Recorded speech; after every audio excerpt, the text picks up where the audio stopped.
Så er klokken 12. Velkommen her til nyhederne på Tech News. Der er kommet mange indberetninger til Arbejdstilsynet om dårlige arbejdsstillinger ude på Teknisk Skole Gladsaxe.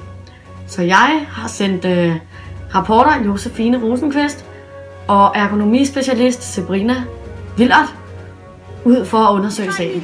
Jeg står ude på en teknisk skole i Gladsaxe, hvor jeg allierede mig med Sabrina Willert, som er uddannet ergonom. Og Sabrina, hvordan vil du beskrive forholdene på teknisk skole? Jamen, forholdene på teknisk skole er ikke særlig ideelle i og med, at det kan resultere i langvarige sygemeldinger, da arbejdsstillingerne på både stole og diverse andre ting ikke er optimale.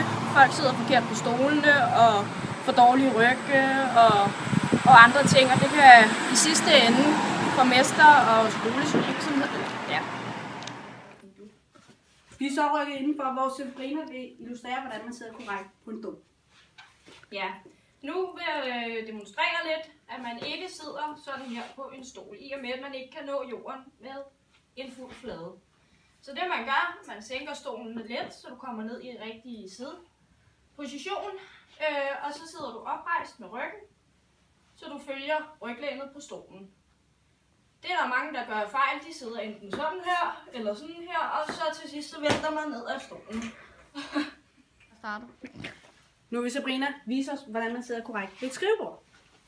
Det, der er vigtigt ved skrivebordet, det er, at man sidder i en afslappet vinkel, og armene de ligger afslappet på bordet, så man ikke skal sidde med skuldrene op under nakken, eller alt for langt nede, så du ikke kan slappe ordentligt af, mens du sidder og arbejder. Så det, der er vigtigt, at du har dine arme i en afslappet cirka 90 graders vinkel, så sidder du egentlig korrekt.